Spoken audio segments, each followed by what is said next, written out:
Efésios, capítulo 1, versos 15 a 23. Diz a palavra do Senhor: Por isso também eu, tendo ouvido a fé que há entre vós no Senhor Jesus e o amor para com todos os santos, não cesso de dar graças por vós, fazendo menção de vós nas minhas orações, para que o Deus de nosso Senhor Jesus Cristo, o Pai da glória, vos conceda espírito de sabedoria e de revelação no pleno conhecimento dele, iluminados os olhos do vosso coração, para saberdes qual é a esperança do seu chamamento, qual a riqueza da sua qual a riqueza da glória da sua herança nos santos, e qual a suprema grandeza do seu poder para com os que cremos, segundo a eficácia da força do seu poder, o qual exerceu ele em Cristo, ressuscitando-o dentre os mortos e fazendo-o assentar à sua direita nos lugares celestiais, acima de todo principado e potestade, poder e domínio, e todo nome que se possa referir, não só no presente século, mas também na era vindoura. E pôs todas as coisas debaixo dos pés, e para ser o cabeça sobre todas as coisas, o deu à igreja, o qual é o seu corpo, a plenitude daquele que a tudo enche em todas as coisas. Amém. Meus irmãos, como nós vimos no capítulo 1 ainda, nos versos 3 a 14, o apóstolo Paulo, ele escreve esta carta a essa igreja em Éfeso, uma carta maravilhosa, uma carta extremamente rica, cheia de esperança para todos os crentes. E nos versículos 4 a 14, Paulo escreve este primeiro momento que os teólogos chamam de doxologia, e ele faz isso, conforme o grego nos mostra, em um fôlego só. Ele não para respirar, ele não ele não dá pausas para nada. Ele escreve, e nesses versículos que ele escreve, dos versos 3 a 14, ele apresenta uma riqueza teológica extremamente profunda, porque ele descortina a realidade eterna, aquele momento em que não existia nada ainda, em que a deidade estava reunida na eternidade passada, e ali então ele escreve sobre aquilo que Deus planejou fazer em prol do seu povo, que veio a se cumprir mais à frente, na plenitude dos tempos, quando Jesus Cristo veio a este mundo. Deus estabeleceu os seus decretos, o seu propósito de nos salvar, de nos predestinar, de nos justificar, de nos adotar. E ele fez isso de uma forma maravilhosa e profunda, e quando nenhum de nós ainda existíamos, o Senhor já tinha isso bem firmado na sua mente. Paulo então escreve essa doxologia, uma forma de louvor, por isso que Deus fez na eternidade. Mas agora, nos versos 15 a 23, Paulo continua aqui, agora um louvor mais em forma de oração, e agora então ele vai pedir a Deus para que aplique no coração dos crentes estas verdades. A oração de Paulo aqui, meus irmãos, é uma oração extremamente profunda, é uma oração extremamente bíblica, é uma oração em que nós não vemos Paulo dizendo assim: Deus abençoe os crentes de Éfeso para que eles possam ter saúde, para que eles possam ter riqueza, para que eles possam ter prosperidade, para que eles possam ter bênçãos na sua vida.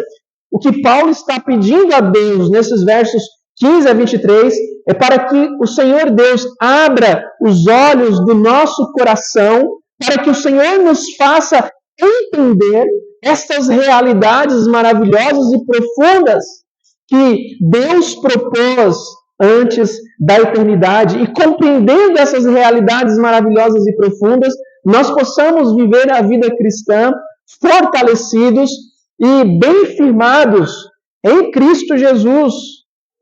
Paulo, então, meus irmãos, ele descreve aqui o fundamento da nossa salvação. Ele coloca diante de Deus uma oração em que ele mostra que essas verdades que foram realizadas antes da fundação do mundo possam estar bem presentes na vida de cada um dos crentes de Éfeso, mas também dos crentes que aqui estão nesta manhã reunidos na presença do Senhor. Às vezes, meus irmãos, nós olhamos para alguns crentes, olhamos para algumas realidades e às vezes nós pensamos, por que existem alguns crentes, professos em Cristo Jesus, que sempre parecem tropeçar repetidamente nos mesmos problemas, nos mesmos pecados, nas mesmas dificuldades? E por que há ou porque há outros crentes que também fizeram a mesma profissão de fé, que ao invés de sermos como esses primeiros que sempre tropeçam nos mesmos problemas, nos mesmos pecados, nas mesmas realidades, estes superam esses problemas. Estes continuam a viver as suas vidas cristãs vigorosas, pujantes, vitoriosos, vibrantes. Qual é a diferença entre este primeiro grupo e este segundo grupo? Qual é a diferença entre aqueles que estão sempre cambaleando, sempre caindo, sempre com dificuldades para viver de fato uma vida cristã séria e santa na presença de Deus? E qual é a diferença desses que de fato conseguem viver uma vida cristã séria, santa, alegre, dedicado ao Senhor? Claramente, meus irmãos, a diferença não está em Cristo, porque Cristo é aquele que salva o pecador, é aquele que salva todas as pessoas. Então não é o poder que opera, não é o poder de Cristo que está operando na vida de um que o Senhor se dedica mais a um do que a outro. Claramente não. Mas a diferença básica, meus irmãos, é porque nós não observamos, não olhamos para os recursos que Deus nos concede a fim de nos fortalecer, a fim de nos conduzir, a fim de nos sustentar. Algumas pessoas se dedicam mais a buscar a Deus do que outras. Algumas pessoas se dedicam mais a serem fortalecidos na fé do que outras. Algumas pessoas vivem a sua vida cambaleando, com dificuldades até mesmo para frequentar o culto do que outras, porque alguns têm um objetivo bem estabelecido em suas mentes e corações de buscar ao Senhor, de avançar nos caminhos do Senhor e de buscar viver sempre em uma vida de santidade.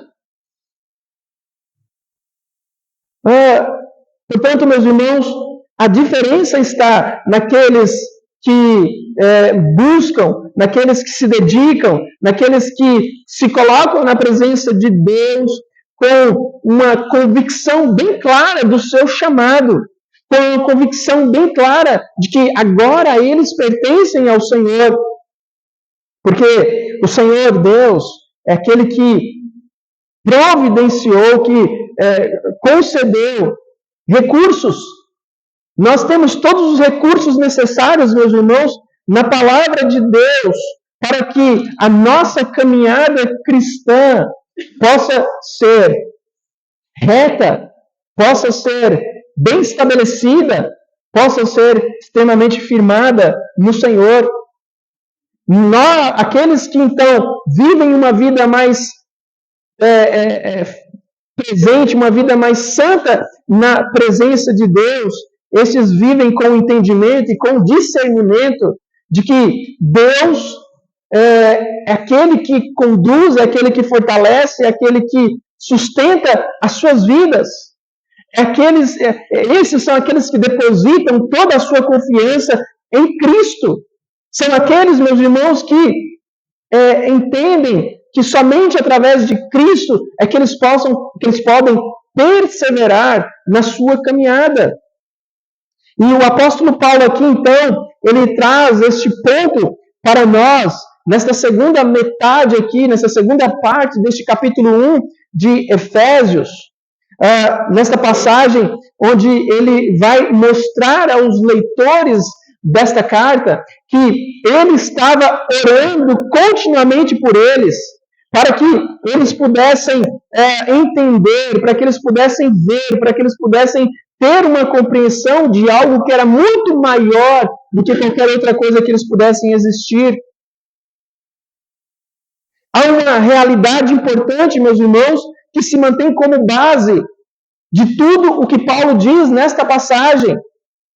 Ela é encontrada em uma afirmação que ele faz lá no versículo 3 do capítulo 1, bem no começo desta maravilhosa carta, quando ele diz: bendito o Deus e Pai de nosso Senhor Jesus Cristo, que nos abençoa com toda a sorte de bênção espiritual nas regiões celestiais em Cristo.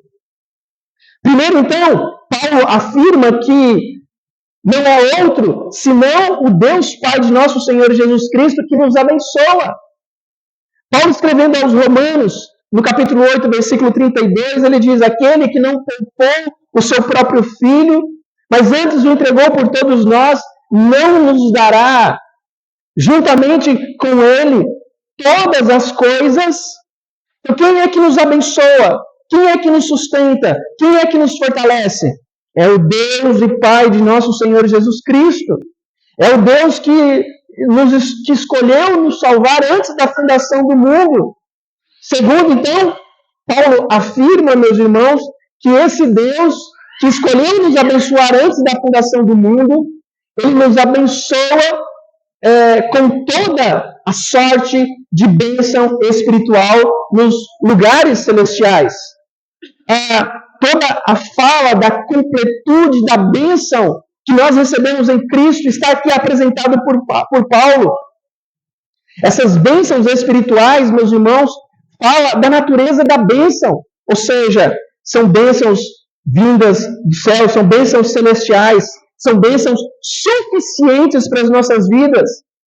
E em Cristo, aqui, conforme ele diz, fala da nossa conexão permanente com essas bênçãos por meio dele, como o próprio Pedro escreveu lá em 2 Pedro, capítulo 1, versículo 3, dizendo: graça e paz vos sejam multiplicados no conhecimento de Deus e de Jesus, o nosso Senhor, assim como o seu divino poder nos deu todas as coisas que dizem respeito à vida e à piedade, pelo conhecimento daquele que nos chamou por sua glória e virtude.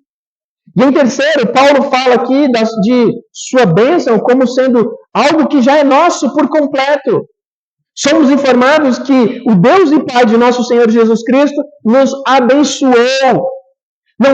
Paulo não está dizendo aqui que Deus simplesmente pode nos abençoar, que Deus simplesmente pode nos dar todas as bênçãos espirituais se nós pedirmos com bastante fervor. Ou que Deus vai nos dar bênçãos espirituais se nós esperarmos o suficiente. Em vez disso, meus irmãos, a concessão a nós de todas as bênçãos espirituais nos lugares celestiais é apresentada aqui por Paulo como sendo algo já realizado por Deus. Paulo está dizendo: vocês têm todas as bênçãos espirituais em Deus, porque é Deus quem concede essas bênçãos espirituais. Conforme ele vai escrever também lá em Colossenses, capítulo 2, versículo 9, porque nele habita corporalmente toda a plenitude da divindade. E nós somos aqueles que estamos completos em Cristo Jesus. Se nós temos, portanto, Jesus Cristo, meus irmãos, nós temos todas as bênçãos espirituais do Pai. E se nós temos todas as bênçãos espirituais que vêm da parte de Deus, nós estamos completos. Não nos falta mais nada. Então, deixe-me explicar por que isso é algo tão importante para nós sabermos e crermos. Como seres humanos, meus irmãos, todos nós temos certas necessidades fundamentais. Essas necessidades são de natureza espiritual, são todas as coisas legítimas e reais que nós precisamos. Todos nós, por exemplo, precisamos de esperança. Uma sensação de que há um futuro para nós e que esse futuro é bom. Essa é uma esperança que nós precisamos, é uma realidade que nós precisamos ter no coração. Ninguém pode viver no desespero contínuo com relação ao futuro. Ninguém pode viver neste mundo sem esperança. E o próprio apóstolo Paulo diz que se a nossa esperança estiver somente neste mundo, nós somos os mais infelizes dos homens. Mas também nós precisamos de um senso de valor e de importância. Todos precisamos saber que somos importantes para alguém, que nós temos um propósito, que nós somos amados e valorizados. Todos precisam saber disso. E, finalmente, todos precisam do poder e dos recursos necessários para lidar com os problemas e com as situações da vida cotidiana, da vida diária. Ninguém pode viver uma vida plena, meus irmãos, acreditando e entendendo ou pensando que é uma vítima indefesa, que é uma vítima passiva de circunstâncias imprevisíveis e de constantes mudanças. Essas são, portanto, 3 coisas que todos nós precisamos. Um senso positivo de esperança com relação ao futuro, um senso saudável de significância e valor, e a confiança de que nós temos o poder de enfrentar as provações da vida. São 3 realidades que nós precisamos. E Deus nos projetou com essas necessidades. Ele nos projetou de tal forma que essas necessidades que são básicas são atendidas totalmente e somente nele. E todas essas necessidades, meus irmãos, são atendidas em Deus por meio de um relacionamento com Jesus Cristo. Mas aqui está o problema. Por causa da queda dos nossos primeiros pais, nós buscamos suprir essas necessidades espirituais que todos nós temos, que são legítimas, através de outros meios que não é por meio de um relacionamento com Cristo. Até mesmo os crentes professos, meus irmãos, aqueles que afirmam confiar em Cristo, frequentemente buscam outros meios para suprir essas necessidades. Eles dizem que creem em Cristo, mas também eles creem, às vezes, nas mentiras do diabo, de que as bênçãos de Deus por meio de Cristo são, de alguma forma, insuficientes para eles serem supridos nessas necessidades. E então eles se voltam para aqueles gurus populares, aqueles falsos profetas, aqueles especialistas em bênçãos e em milagres, para que as suas necessidades sejam supridas. Esses crentes professos se comportam como povo que o profeta Jeremias diz lá no capítulo 2, versículo 3, quando ele diz assim: porque o meu povo cometeu 2 males. Primeiro, eles me abandonaram a mim, a fonte de águas vivas, e cavaram cisternas para si, cisternas rotas, que não retêm água. Às vezes nós estamos cavando cisternas rotas, cisternas secas, cisternas que não podem reter água e, portanto, nós sempre estamos sedentos, porque nós não buscamos, de fato, as fontes de água viva. E as fontes de águas vivas, meus irmãos, estão em Cristo. É Deus que pode nos fortalecer, pode nos conceder. Mas, às vezes, nós sempre olhamos para as realidades ao nosso redor e pensamos assim: eu vou dar uma forcinha para Deus, eu vou buscar isso aqui neste lugar, porque talvez Deus esteja muito ocupado com este mundo e Ele não tem tempo para me atender. E quando nós fazemos isso, nós estamos buscando, nós estamos cavando para nós cisternas rotas que não retêm águas. Aqueles que se voltam para essas outras coisas para suprir as suas necessidades sempre estarão insatisfeitos, sempre estarão frustrados. Eles nunca terão as suas necessidades realmente atendidas e supridas, porque os seus olhos, os seus corações e as suas vidas estão postos em coisas, em lugares, em pessoas que de fato não podem lhes suprir, não podem lhes dar vida. Porque vida verdadeira, meus irmãos, nós só encontramos em Deus. E mais uma vez, tudo se resume a isto. Aqueles que experimentam um padrão de vida em Cristo, aqueles que são crentes verdadeiramente realizados, são aqueles que conhecem a verdade do que tem em Cristo. E eles estão sempre buscando a Cristo. E aí então, eles entendem que a sua fonte de vida está somente em Cristo. E por isso Paulo está aqui orando para que os crentes de Éfeso entendam isso. E, meus irmãos, Paulo está orando para que os crentes de Éfeso entendam estas verdades maravilhosas que nós encontramos em Cristo. Mas a minha oração é para que nós também possamos entender isso. É para que nós possamos, meus irmãos, olhar para o que a palavra de Deus está nos dizendo nesta passagem e para que nós possamos viver uma vida em Cristo, fortalecida, pujante, alegre, esperançosos.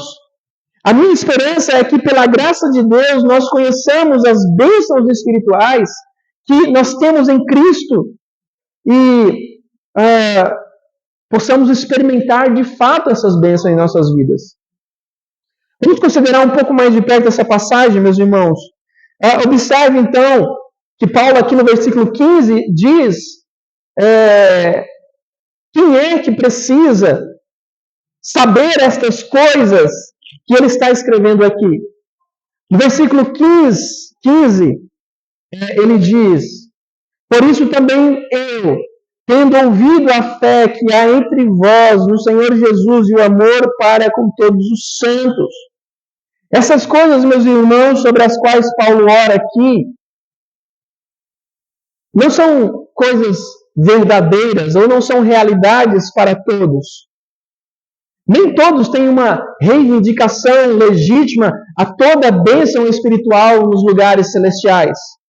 Paulo aqui é muito específico sobre quem é que precisa dessas coisas, quando ele diz: portanto, eu também, depois de ouvir da vossa fé no Senhor Jesus e do vosso amor para com todos os santos. A palavra aqui que ele usa neste versículo 15, por isso ou portanto, é uma palavra, meus irmãos, que nos remete àquilo que ele tinha dito nos versos 4 a 14, onde ele descreve esta obra maravilhosa de todos os membros da Trindade ao nos trazer salvação por meio de Cristo. Ele escreveu sobre a Trindade, sobre o papel de cada um deles em nos trazer a salvação. Nos versos 4 a 6, ele diz que Deus nos escolheu nele antes da fundação do mundo para sermos santos, para sermos irrepreensíveis perante Ele, e em amor nos predestinou para a adoção de filhos por meio de Jesus Cristo, segundo o beneplácito da sua vontade, para o louvor da glória da sua graça, pela qual nos fez agradáveis a si no amado. Ele escreve sobre a obra do Filho em nossa salvação, nos versos 7 a 11, dizendo que nele nós temos a redenção por meio do seu sangue. E ele escreve sobre a obra do Espírito Santo nos versos 13 a 14, dizendo que em Cristo nós estamos, e depois que nós ouvimos a verdade do Evangelho da nossa salvação, em quem também tendo crido, nós fomos selados com o Espírito Santo da promessa, que é o penhor da nossa herança. Portanto, meus irmãos, nós somos salvos. E se nós somos salvos, nós somos aqueles que cremos em Jesus Cristo. Mas as palavras de Paulo aqui, meus irmãos, nesses versículos, nos revelam que nós cremos em Cristo, porque foi Deus que nos escolheu para a salvação, porque foi o Filho que providenciou a redenção, porque depois que nós cremos, foi o Espírito Santo que nos selou em Cristo Jesus para sempre. As coisas que Paulo quer aqui, meus irmãos, tornar conhecidas, devem ser conhecidas por aqueles que foram especificamente predestinados na eternidade passada, redimidos no tempo, selados para toda a eternidade através do Santo Espírito e por meio da divindade trina. E as coisas que Ele quer que nós saibamos aqui são uma consequência de nós termos sido tão maravilhosamente selados pela graça de nosso Deus. Mas não é apenas aqueles que são receptores passivos da graça de Deus, meus irmãos, desde antes do tempo. Nós também somos aqueles que demonstramos o chamado de Deus em nossas vidas. Tendo com o tempo crido em Deus, na obra perfeita de Cristo, e tendo depositado a nossa confiança em Jesus Cristo, Paulo diz então, portanto, eu também ouvi da vossa fé no Senhor Jesus. Em outras palavras, aqueles que a divindade tinha na eternidade garantido a salvação, também são aqueles que no tempo presente ouvem a mensagem do Evangelho da cruz e creem nesse Evangelho para a salvação. E mais, eles não são apenas predestinados para a salvação. Eles não são apenas aqueles que creem em Jesus Cristo em um ponto do tempo, mas eles foram predestinados, eles creem em Jesus Cristo, mas eles também demonstram essa fé, eles demonstram esta salvação de uma forma consciente, vivendo vidas genuinamente cristãs e vivendo em amor para com todos aqueles que igualmente creem no nome de Cristo. Paulo então nos diz, meus irmãos, que ele não apenas ouviu sobre a fé daqueles irmãos que estavam em Éfeso, mas ele ouviu do amor que existia no coração daqueles santos. Eles sentem não apenas um senso de comunhão com Deus Pai, com Deus Filho, mas eles têm um senso de comunhão para com todos os outros que Cristo também salvou. Tudo isso é para dizer que as bênçãos espirituais que nós devemos conhecer são para todos aqueles que responderam a esse chamado que o Senhor fez a nós nos tempos presentes, quando Ele nos salvou. Essas coisas, meus irmãos, elas precisam ser conhecidas por todos os crentes. Porque o mundo não pode conhecer estas verdades. O mundo não pode conhecer dessa graça maravilhosa que nós temos em Deus. O mundo não pode conhecer dessas bênçãos espirituais. O mundo não pode ver essas maravilhas que Deus fez antes da fundação do mundo. E por isso Paulo está dizendo, olha, eu agora estou ouvindo a fé que vocês têm e o amor que vocês demonstram para com todos os santos. Ou seja, essas bênçãos é para um grupo restrito. Essas bênçãos, meus irmãos, são bênçãos que são derramadas somente sobre os crentes.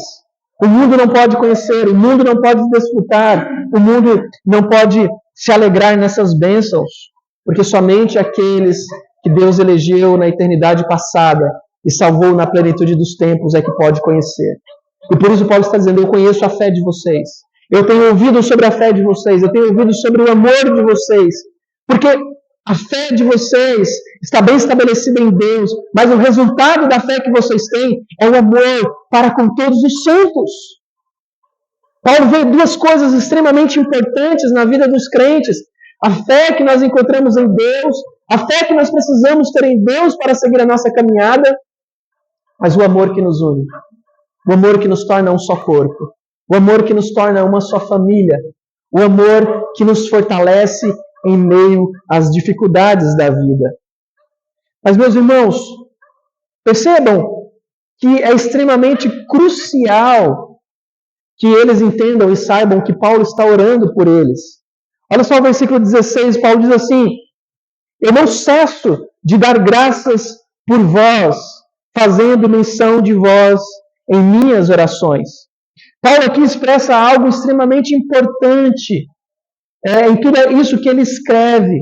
Porque depois de ouvir acerca da fé que existe no coração daqueles crentes e do amor que eles têm uns pelos outros, Paulo diz, eu não cesso, eu oro continuamente por vocês, Eu lembro sempre de vocês em minhas orações. Meus irmãos, Paulo foi um grande homem de oração. Paulo demonstra que ele está em constante oração por aqueles crentes que estão debaixo do seu cuidado. Quando nós lemos as cartas paulinas, nós vamos perceber ele constantemente orando por esses irmãos. E Paulo, então, ouviu da fé dos crentes em Efésios, a fé que eles tinham em Cristo Jesus. Ele ouviu sobre o amor que eles tinham para com todos os santos. E isso moveu Paulo a orar por eles. Moveu Paulo a agradecer a Deus pela vida desses irmãos. Moveu Paulo a orar para que eles entendessem e sabessem daquilo que eles de fato precisariam saber. E então, nós vamos perceber aqui, meus irmãos, que essa não foi a única vez que Paulo orou. Porque no capítulo 3 também, versos 14 a 19, Paulo ora por esses irmãos. Paulo frequentemente orava para que os seus amigos crentes continuassem em sua fé, para que eles pudessem conhecer as realidades espirituais, para que eles pudessem conhecer as verdades de Cristo para com as suas vidas. Ele queria, meus irmãos, que aqueles crentes conhecessem profundamente quais eram as coisas que Deus tinha reservado para eles. Eles sabiam o quão necessário era que eles conhecessem isso. E, meus irmãos, nós precisamos entender que esta intensidade de Paulo em colocar diante de Deus os irmãos de Éfeso, para que eles entendam essas realidades espirituais, é porque Paulo sabe, nós precisamos conhecer estas verdades. Nós precisamos conhecer essas realidades, meus irmãos, porque são essas realidades que enchem o nosso coração de alegria, gozo e esperança. Nós precisamos caminhar na nossa vida cristã neste mundo, sabendo de realidades tão maravilhosas que Deus tem reservado para nós. Nós precisamos caminhar neste mundo, meus irmãos, sabendo que a vida cristã não se resume a esta realidade.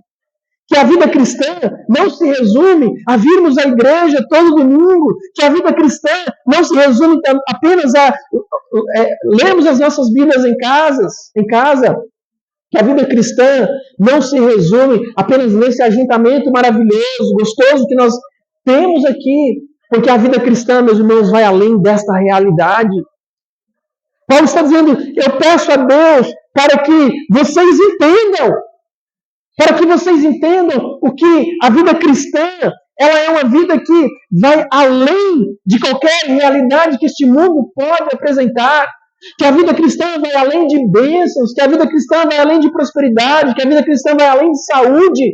Que a vida cristã, meus irmãos, ela é eterna. Nós vivemos em um mundo caído, nós vivemos em um mundo cheio de lutas, nós vivemos em um mundo cheio de problemas, e por isso os nossos olhos, os nossos corações não podem simplesmente estarem voltados para este mundo, porque de fato, meus irmãos, se nós tivermos uma esperança somente firmada neste mundo, que esperança nós temos? Nós somos infelizes. E Paulo então está dizendo, eu oro para que vocês entendam essas coisas. Eu ouvindo da fé que vocês têm, eu ouvindo do amor que vocês têm, eu não cesso de agradecer a Deus por vocês, fazendo isto em minhas orações e orando ao Senhor. E aí então ele vai dizer que ele agradece a Deus e ele ora. E aí então nós vamos perceber os versos 17 e 18, meus irmãos, o motivo da oração de Paulo, e ele diz assim, eu oro para que o Deus de nosso Senhor Jesus Cristo, o Pai da glória, vos conceda espírito de sabedoria e revelação no pleno conhecimento dele, iluminando os olhos do vosso coração para saberdes qual é a esperança do seu chamamento, qual a riqueza da glória da sua herança nos santos.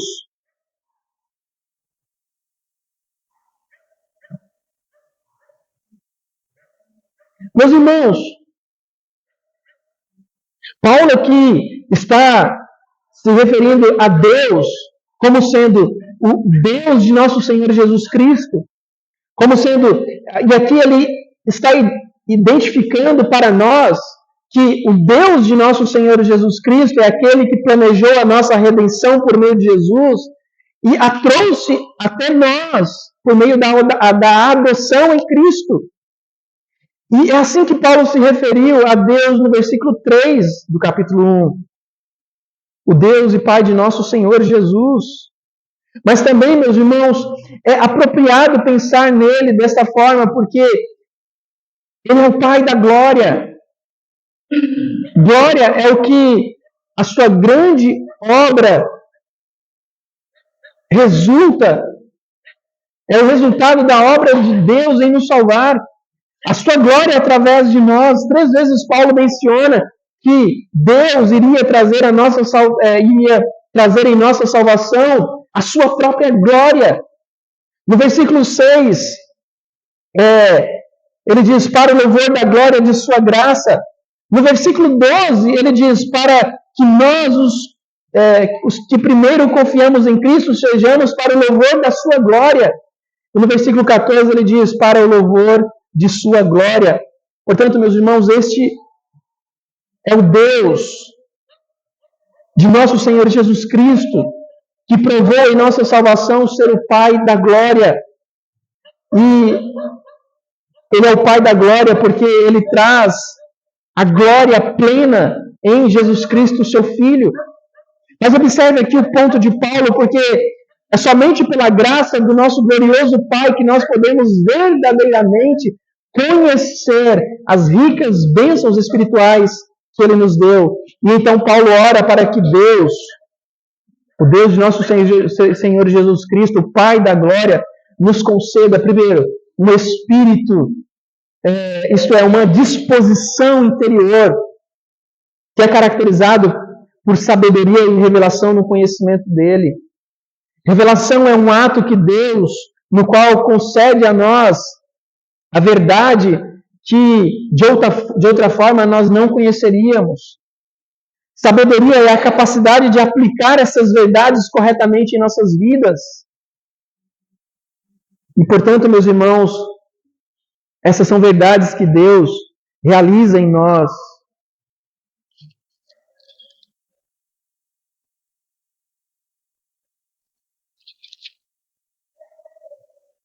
Para que o Deus de nosso Senhor Jesus Cristo, o Pai da glória, vos conceda espírito de sabedoria e revelação no pleno conhecimento dele.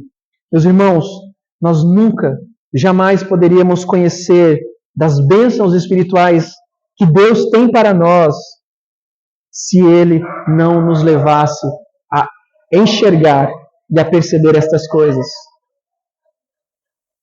Lá em 1 Coríntios, capítulo 2, versos 9 a 10, Paulo diz assim: nem olhos viram, nem ouvidos ouviram, nem jamais penetrou no coração humano o que Deus tem preparado para aqueles que o amam.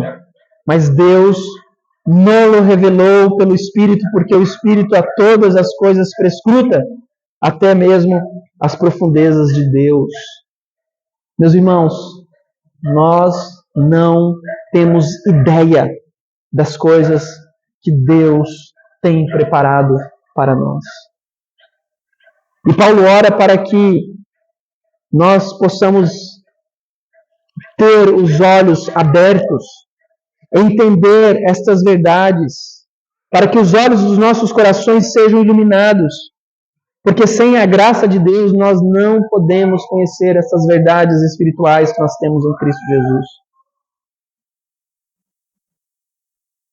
E, portanto, ele ora para que nós entendamos isso. Na segunda parte, então, do versículo 18 até o versículo 23, Paulo vai dizer e vai mostrar, abrindo esse leque daquilo que nós precisamos. Ele diz: iluminando os olhos do vosso coração, para saberdes qual é a esperança do seu chamamento, qual a riqueza da glória da sua herança nos santos, e qual é a suprema grandeza do seu poder para com todos os que cremos, segundo a eficácia da força do seu poder, o qual exerceu ele em Cristo, ressuscitando dentre os mortos e fazendo-o assentar à direita nos lugares celestiais, acima de todo principado e potestade, e poder e domínio, e todo nome que possa se referir não só no presente século, mas também no vindouro. e pôs todas as coisas debaixo dos pés, para ser o cabeça sobre todas as coisas, o deu à igreja, o qual é o seu corpo, a plenitude daquele que enche em todas as coisas. Há 3 coisas aqui, então, meus irmãos, que Deus quer que nós saibamos. São verdades maravilhosas para nós. Primeiro, que nós temos grandes riquezas em Cristo Jesus.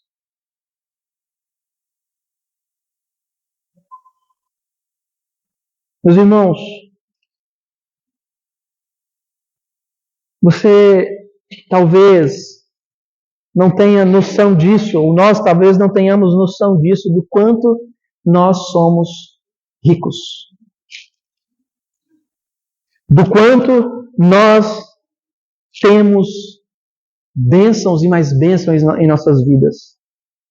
E Paulo está dizendo aqui que ele ora para que nós entendamos qual é a riqueza que nós temos. Lembra? Todos nós precisamos de um senso de esperança. As pessoas precisam saber que elas têm um futuro e que esse futuro é bom. Nós precisamos saber disso. Nós precisamos saber o que o futuro nos reserva, meus irmãos. E quando nós olhamos para a Bíblia, nós entendemos. Todos nós precisamos ter um senso de esperança. E nem todos, é claro, têm motivo para tal esperança. Aqueles que estão separados de Cristo, como a própria Bíblia diz, eles não têm esperança nenhuma no coração, eles não têm Deus. As pessoas que não têm Cristo, meus irmãos, vivem de fato esta vida sem nenhuma esperança. Mas isso não é verdade para aqueles que estão em Cristo. Então a primeira coisa que Paulo ora aqui é para sabermos qual é a esperança do chamado. Por outro lado, nós precisamos saber que nós estamos destinados a receber uma rica herança em Cristo. O apóstolo Pedro escreveu lá em 1 Pedro, capítulo 1, versículo 3, dizendo,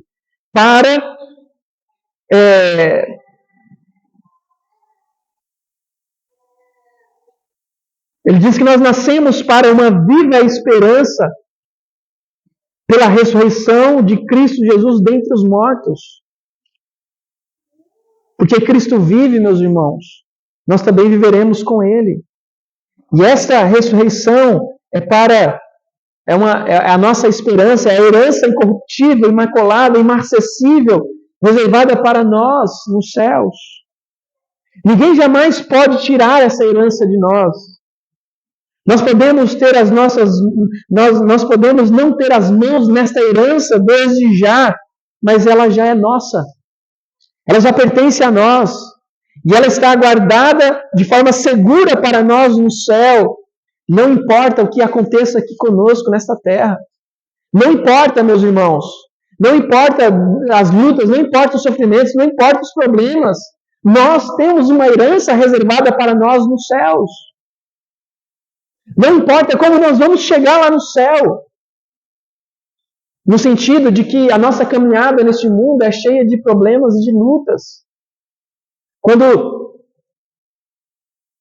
o grupo de um pelotão de soldados vão enfrentar uma batalha, vão enfrentar uma guerra, o que eles querem somente é chegar em casa, e não importa como que eles vão chegar em casa.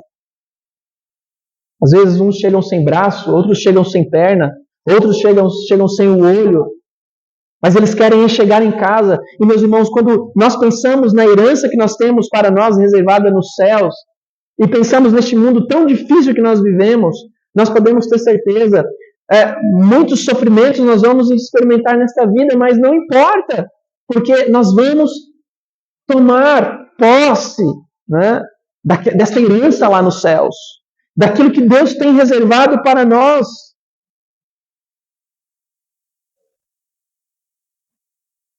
Nós precisamos saber que estamos destinados a um glorioso lar eterno em Cristo Jesus.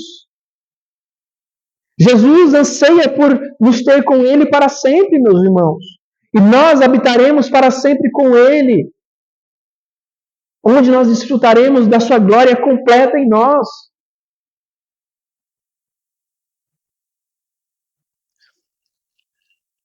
Uma outra coisa que nós precisamos saber aqui e entender é do senso de valor e mérito. Nós, meus irmãos, precisamos saber que nós somos amados. Então, a segunda coisa que vemos Paulo orar aqui é sobre quais são as riquezas da glória da sua herança nos santos. Nas palavras anteriores, Deus queria que nós soubéssemos que nós temos uma herança que Ele nos dará. Mas nessas palavras, Deus quer que nós saibamos que Ele tem uma herança em nós. Que nós somos a sua herança, que nós somos a sua porção, que nós somos o seu povo. Finalzinho do versículo 18. Qual a riqueza da glória da sua herança nos santos? Nós somos a porção de Deus. Nós somos a herança de Deus. Quando Jesus Cristo foi para a cruz, Ele foi com um propósito em mente, meus irmãos, de nos redimir dos nossos pecados, de nos trazer para um relacionamento com Ele para sempre. Ele fez isso para nos receber, Ele fez isso porque Ele para nos santificar. Os seus santos são a causa da sua morte. O seu povo, o povo que Ele escolheu, que Ele elegeu antes da fundação do mundo, é a causa da sua morte. E por isso, meus irmãos, Hebreus capítulo 12, versículo 2 diz que Jesus Cristo suportou a cruz pela alegria que lhe foi proposta. E nós, sendo levados dos nossos pecados e glorificados com Ele para sempre, nós somos essa alegria que foi proposta em Cristo.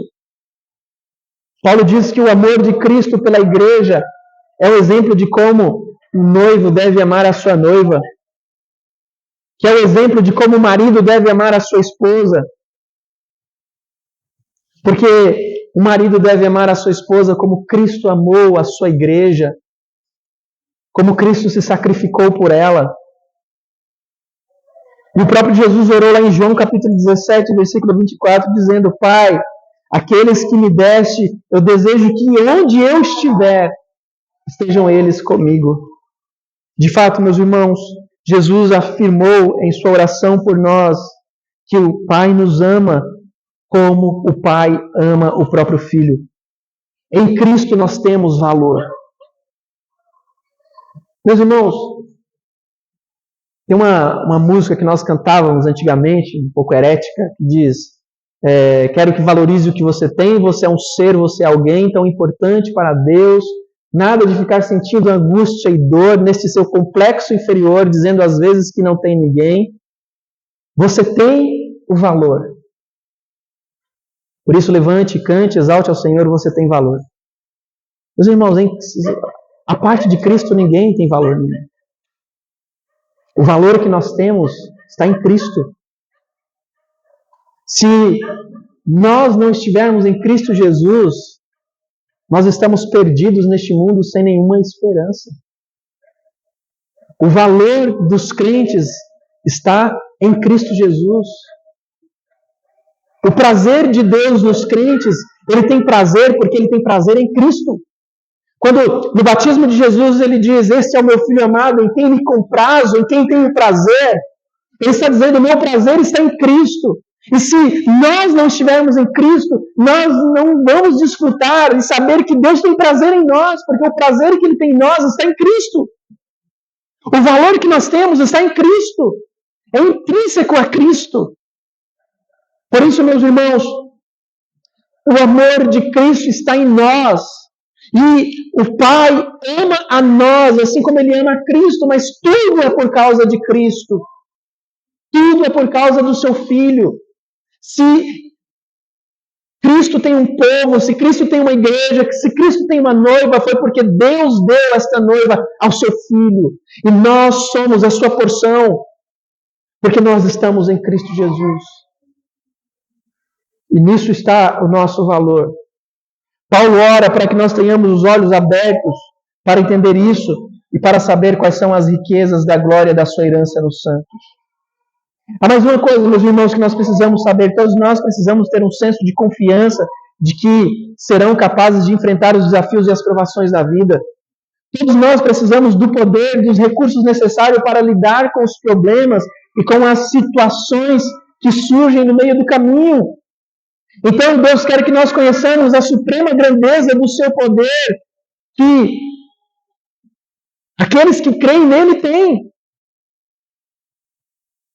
Às vezes nós ouvimos pessoas dizendo assim: eu não consigo abandonar os meus pecados, eu não consigo buscar ao Senhor, eu não consigo não me envolver com o mundo, eu não consigo não ceder às tentações. E, em certo sentido, meus irmãos, nós nunca vamos conseguir fazer isso. Mas nós simplesmente podemos fazer isso porque nós estamos em Cristo. Fora de Cristo nós não podemos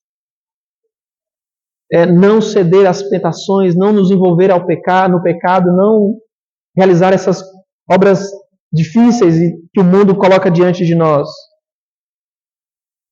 Mas nós podemos perceber aqui, meus irmãos, que quando nós olhamos para o versículo 20, então, ou 19, ele diz assim: e qual é a suprema grandeza do seu poder para que os criemos segundo a eficácia da força do seu poder, o qual exerceu ele em Cristo, ressuscitando dentre os mortos, fazendo assentar à direita nos lugares celestiais. Paulo diz lá em Filipenses capítulo 4, versículo 13, eu posso todas as coisas naquele que me fortalece.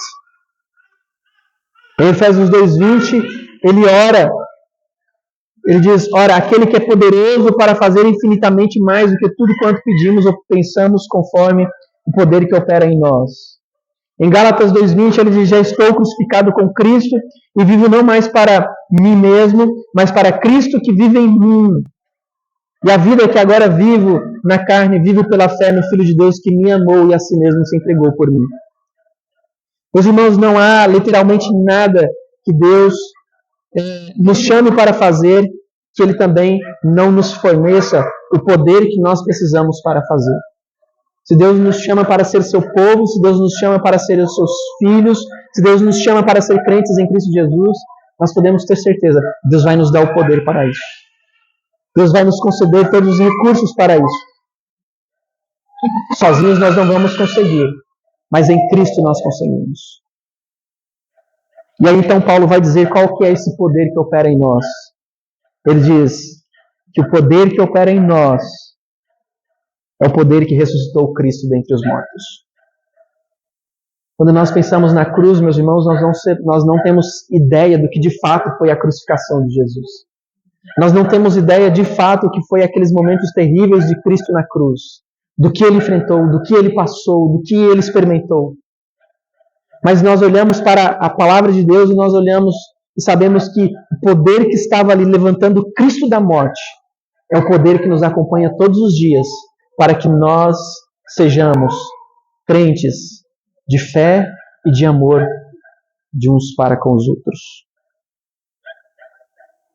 Deus colocou todo o principado e toda a potestade e todo o poder e todo o domínio de todo nome que possa se referir não somente no presente século, mas também no vindouro. Deus colocou Cristo acima de todas estas coisas. Ele colocou Cristo acima de todas essas coisas e colocou todas as coisas debaixo dos seus pés. Isso mostra o poder, a glória, a majestade, a força que há em Cristo Jesus.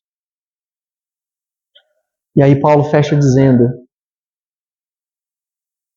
pois todas as coisas, versículo 22, pois todas as coisas debaixo dos pés, para ser o cabeça sobre todas as coisas, o deu à igreja, a qual é o seu corpo, a plenitude daquele que enche em todas as coisas. Meus irmãos, a igreja de Cristo é a instituição mais poderosa desta terra. Ninguém pode parar a igreja. Ninguém pode parar os crentes. Quando eles matam um crente, 2 se levantam. Quando eles matam 2, 4 se levantam.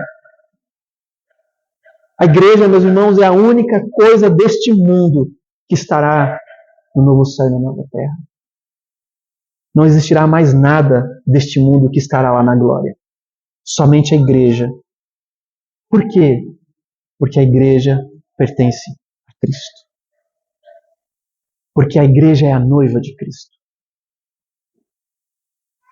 Por isso que a igreja, meus irmãos, ela precisa viver firmada nestas verdades. Como igreja de Cristo, nós precisamos saber que os privilégios que nós temos em Cristo não se resumem a esta vida, mas começam nesta vida, se estende por toda a eternidade. Que nós possamos olhar para esta carta, este texto, esta oração de Paulo, e que possamos nos sentir fortalecidos, sabendo do poder que opera em nós, da riqueza que nós temos, da herança que nos aguarda e do privilégio que nós temos por ser igreja de Cristo neste mundo. Nós somos o seu corpo, nós somos a sua família, nós somos a porção de Cristo. E, meus irmãos, pode ter certeza que Cristo cuida de cada um de nós. Cristo cuida do seu povo. Cristo cuida da sua igreja para a glória do seu santo nome. O profeta Jeremias diz: eu quero trazer à memória aquilo que pode me dar esperança. Nada neste mundo pode nos dar esperança. Mas essas verdades que são expostas diante dos nossos olhos pode nos dar esperança. Pode nos trazer alegria verdadeira e completa ao coração. Convido a todos a fecharmos os olhos, nos prepararmos para